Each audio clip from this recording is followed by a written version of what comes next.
বিহারের নিখোঁজ ব্যক্তিকে ঘরে ফেরালো বসিরহাটের স্কুল। স্কুলের চারপাশে ঘুরে বেড়াচ্ছে গায়ে মলিন পোশাক, নাম নেই পরিচয়হীন এক ব্যক্তি। গত এক মাস ধরে মাঝে মাঝে তাকে দেখা যায় উত্তর চব্বিশ পরগনা জেলার বসিরহাটের পিফা রামনগর প্রাথমিক বিদ্যালয় ও এলাকার আশেপাশের বিভিন্ন গ্রামে ঘুরে বেড়াচ্ছিলেন। ঘটনাটি নজর এড়ায়নি স্কুল শিক্ষক শিক্ষিকাদের। কে তিনি, কোথা থেকে এসেছেন, ওই ভবঘুরের সঙ্গে কথা বলে নাম পরিচয় জানার চেষ্টা করেন, কিন্তু কারো কাছে কিছু বলতে চাইতেন না তিনি। অবশেষে এক সময় পরিবারের মোবাইল নম্বর জানায় ও পরিবারের সঙ্গে যোগাযোগ সম্ভব হয়। আমাদের স্কুলে প্রায় মাসখানিক হতে যাচ্ছে, স্কুলের আশেপাশে উনি ঘুরছিলেন।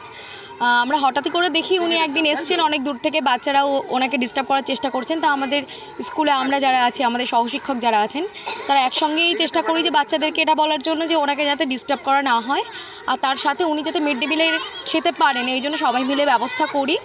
এখন কালকে হেড স্যারের উদ্যোগে আমরা জানতে পেরেছি ওনার নাম হচ্ছে রবি কুমার, ওনার বাড়ি বিহারের ভাগলপুরে। ওনাকে এখন ওনার বাড়িতে ফিরিয়ে দেওয়ার জন্য আমরা একদম ভীষণভাবে উদ্যত। জানা যায় দীর্ঘ কয়েক মাস আগে বাড়ি থেকে বেরিয়েছিলেন বছর 50-এর মানসিক ভারসাম্যহীন এরিস রবি কুমার, কিন্তু পথ ভুলে গিয়ে আর ঘরে ফেরা হলো না। এভাবে পথে প্রান্তরে ঘুরতে ঘুরতে হাজির হয় উত্তর চব্বিশ পরগনা জেলার বসিরহাটের পিফা রামনগর এলাকায়। বেশ কয়েক মাস ধরেই ওই ব্যক্তিকে উদ্দেশ্যহীনভাবে ঘুরতে দেখে স্থানীয় মানুষজন। স্কুল থেকে মিড ডে মিলের খাবার খেতেন। তাকে জিজ্ঞাসাবাদ করে জানা যায় বিহারের ভাগলপুর এলাকায় তার বাড়ি। অনেক চেষ্টায় ওই ব্যক্তির পরিবারের মোবাইল নাম্বার জানালে স্কুলের শিক্ষকরা ওই ফোন নাম্বারে পরিবারের সদস্যদের সঙ্গে কল ও ভিডিও কলের মাধ্যমে কথা বলেন।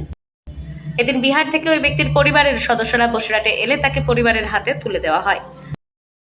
সেই মিড ডে মিল উনি প্রত্যেক দিন খান এবং রাত্রেবেলা মিড ডে মিলের যে রান্নাঘরের বারান্দায় উনি থাকেন এবং তারপর আমরা ওনার সাথে কথা বলি।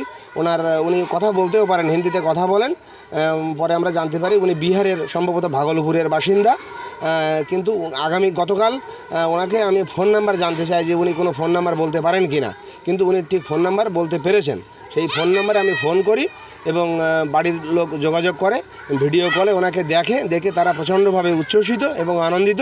তারা আমার স্কুলের অ্যাড্রেস জানতে চায় এবং তারা আজ আসছে, আধা ঘন্টার মধ্যে আমার স্কুলে পৌঁছাবে।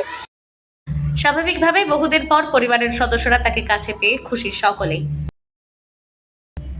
বসিরহাট থেকে জুলফিকার মোল্লার রিপোর্ট, লোকাল 18 বাংলা।